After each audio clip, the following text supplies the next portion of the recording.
with us? We're a little taken back by all this awesome technology. Go back.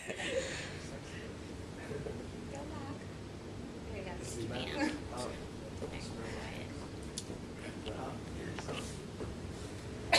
Good evening. Good evening. As I said before, we are the owners and founders of the Cravings Truck. I am Jonathan Sellers, a 2006 graduate for Florida A&M University. I'm from Jacksonville, Florida. I am a captain in the Army National Guard, where I'm transitioning into the Army chaplaincy program.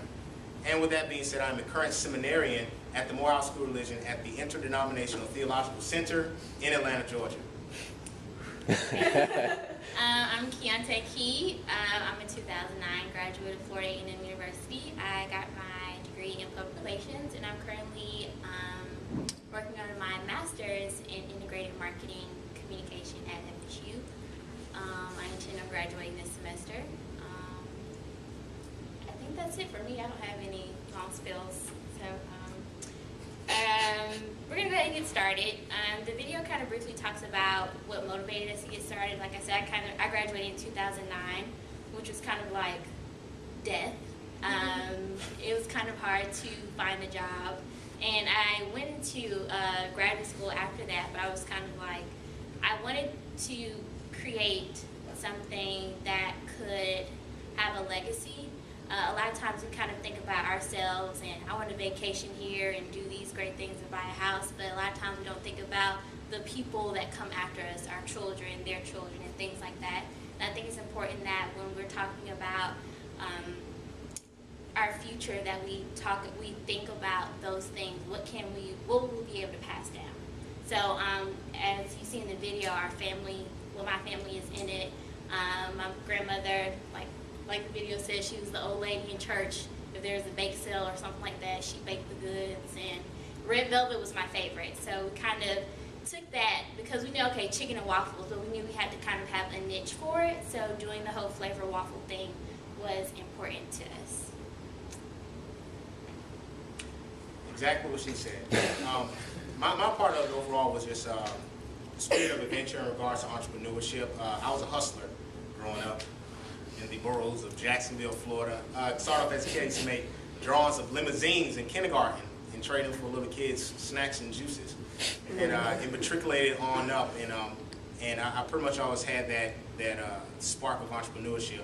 But moving as I get older, and Keontae and I, we share like a lot of our great ideas with each other. The whole idea of social consciousness, of wanting to actually not only build something for ourselves, but something that actually has roots and legs to a community and a people. And the food truck was an awesome opportunity for that, because the food truck boom on the West Coast that swept across, of course, up east, higher up east like New York, and major cities like that. It was really a cultural movement that a lot of people across the age, color line, and gender, everybody had their stake in it and everybody was enjoying it. And we see Tallahassee as being one of those premier places where movers and shakers in a community come out of this power city. We thought it'd be something great to bring here. So we kind of want to take somewhat of a different approach with discussions. We're going to talk about two major things that we feel are very important. We're going to move into a Q&A. And if there is time at the end of it, we're going to move into like a little bit of a group breakout, work session. So. Okay. Well, with starting a business, I think now social media is definitely important. But I think sometimes what people miss is the engagement part of it. It's one thing to tweet information, but I think we've done a great job of trying to get to know who our cravers are. So I know at the beginning I would kind of ask, what type of waffle flavors do you want to see on the truck? And we would name the waffles after people. And right now we have about almost 4,300 followers on Twitter.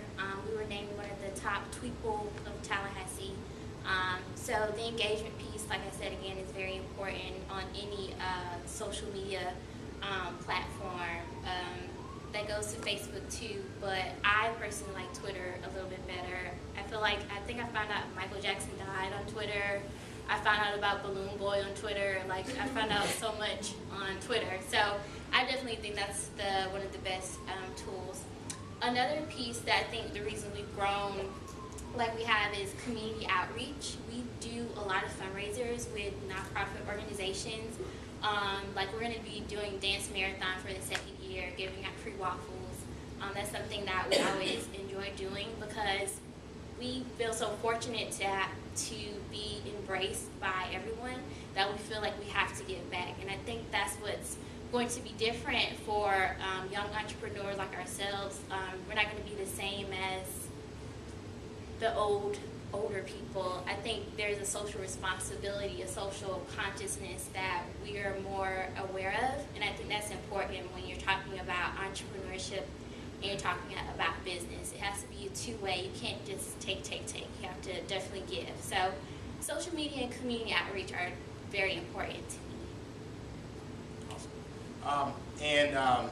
My first one I want to talk about deals with brand development. Keontae and I, we're like people call us a power couple, like Will and Jada. Well, I guess no more if they actually want to go through a divorce, but, power couples, people who actually can do their own thing and be quite successful with their powers combined to make something magnanimous. And fortunately, with our degrees from the School of Journalism at FAMU, hers in public relations and mine in graphic communications, we pretty much covered the gambit when it came down to effectively building a brand. It ain't nothing to make to make a business. Making a business is probably one of the easiest things to do. Getting someone to know about your business, to be curious about your business and want to spend their money at your business. And that's the challenge.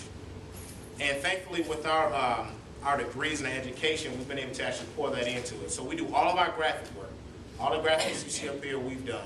We get insight from other people. We get insight from the places we go. But everything you pretty much see, we did it. So with that, you want to establish some type of consistency. Something that you can actually be able to be proud of because it can communicate not only to your target audience, but possibly even beyond your target audience because you don't know where your brand wants to develop.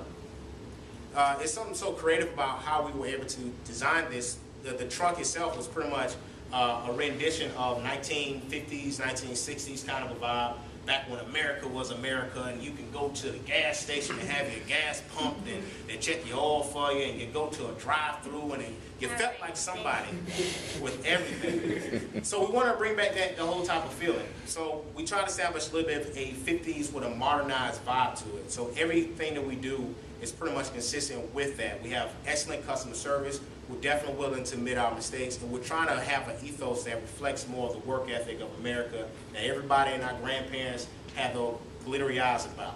And the second part I want to talk about is leadership. In my intro spiel, I mentioned that I'm in the Army. The Army is an excellent institution, one of the oldest institutions we have that develops leaders. And there are a lot of other institutions that's come along that you can learn great leadership traits from, but when it comes down to running a business and you trying to expand it, you have to figure out if you have what it takes to lead others. Quick question, what is leadership? Anybody? What is leadership? Don't be afraid, come on. Dante. Leadership, I believe, is like a way of helping others shine. But you have to be able to see what they have as individuals. You have to be able to see yourself to be able to help them bring it forward. It's a good explanation. Next. Anyone else? I saw a hand over here.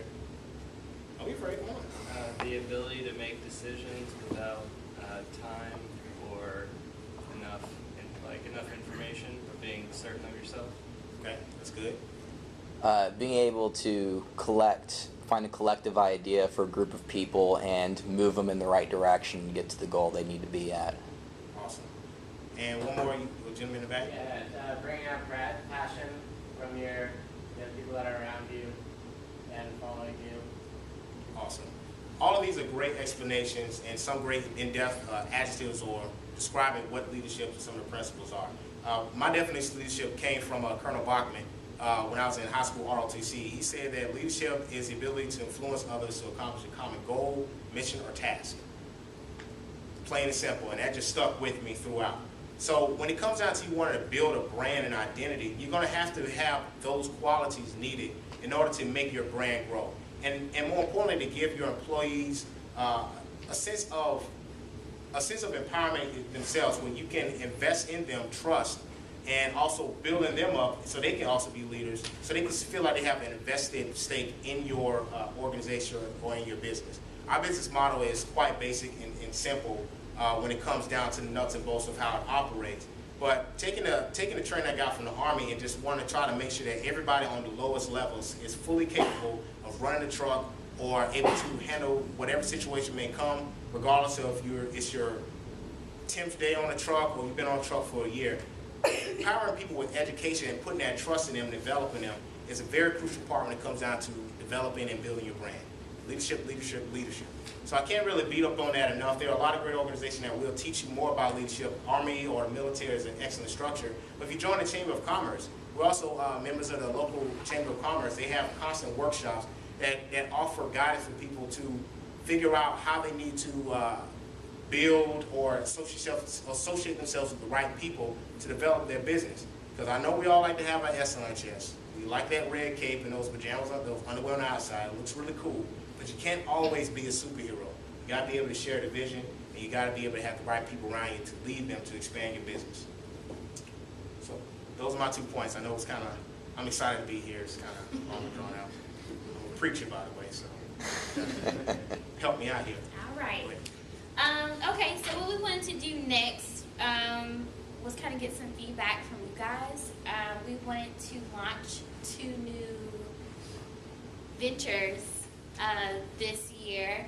One of them is Mobilize, and I don't know if you guys have been to the truck. Hopefully you have. We have a TV on the truck, and what we would like to do is sell ad space to businesses to kind of, like, I think the average wait time, 10, 15 minutes, depending on where we are.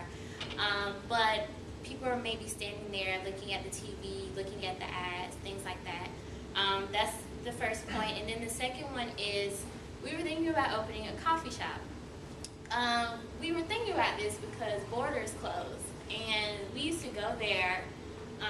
Religiously, all the time. Yeah, and read magazines for free. That's probably why they closed. I don't know, but we would go there. We would buy coffee though, and it was just really chill. And there would be like older people there giving us advice and stuff like that. But we missed that space to kind of just go chill out, research, making a kite, you know, whatever. And there aren't a lot of spaces like that in Tallahassee. If you go to a lot of larger cities, or even a lot of college towns or capitals, there are spaces like that. So we'd like to do that this year. Hopefully, we know nothing about coffee.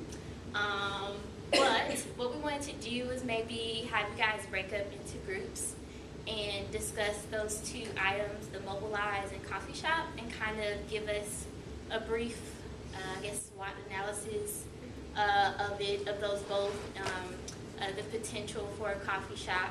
I can give you some information about where we're thinking about having a coffee shop. Does everyone know where Soul Vegetarian is? Okay, who in this room has ever been on the south side of Tallahassee? South side of Tallahassee, yeah, you can call Gain Street south side. That's cute. What I mean by south side, you can go across the train tracks. You go to FAMU. I live over there. You go down to that Save-A-Lot Plaza, post office. Yeah.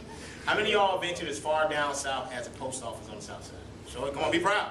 I live right by. I live right by. lived off Holton Street for a while. Okay, Oh, yeah, Street. this man, Yeah, stripes over we there. had a German Shepherd. It helped. There we go. You needed one. Yes, you did. That's right. Oh, Trevor over there. Well, not that It's far not. south. It's not that far south. Actually, the commissary is located directly. Actually, right. If you travel down Adams Street, like, you know, boogieing down from downtown, you cross the train tracks. You see like Grambling. It used to be in a long. It's like a very old outdoor equipment place. As soon as you cross the train tracks, there's a little strip mall plaza on your right hand side. And in that plaza, you need to know this. Inside of the plaza, there is an internet cafe. And if I serve them right, then they pass a bill that's going to shut them down. Those little internet cafes, you know, they're basically gambling spots. Sweepstakes. Yeah, sweepstakes. You can send an email and a fax, but that's not the only thing you can do there. But there's a daycare center that's about to start opening up. There's a beauty salon that's been there since Oh, 1995. here it is. I pulled it up. Gotta love Google Maps. Yeah. There we go. There Yeah, that's what the plaza looks like. It's not sexy on the outside, okay? We understand it needs some work done in. But the business there is a beauty salon, a barber shop, a church, a daycare center, an internet cafe, and, well, us. So keep that in mind when it comes, but it's directly about like 2-3 blocks away from the School of Pharmacy at FAMU. It's walking distance from the Capitol. I think it's a smart idea, because I know a lot of people talk about, because at FAMU trying to look for a place like that, and it's not too many, there's nothing like that nearby. You got All Saints, Yeah. Yeah. but All Saints has some yeah, It's, interesting it's people. the hipster crowd, Yeah, so I'm it's thinking about the couches, man. Okay, we're not gonna get into that. But what we wanted you guys to do is maybe like break up into groups, and you can discuss both items, or you can discuss one and kind of. I'm sorry. How many groups are you thinking? Well, how many How people? many people? We got 22 people. 22 people. So Yeah, I'm we're thinking gonna do maybe four. 4 groups. 4 groups. Okay. Well, yeah, 4 groups. So let's count off. What is that? 4, 5. One group Five. probably has Yeah. Yeah. Okay. We're gonna start off count 1 to 5. So Daniel, start. one. Just like stay in the same spot. Yeah. Or you guys could do that too. Okay. So you'll figure it out. I counted 2 minutes. Got it.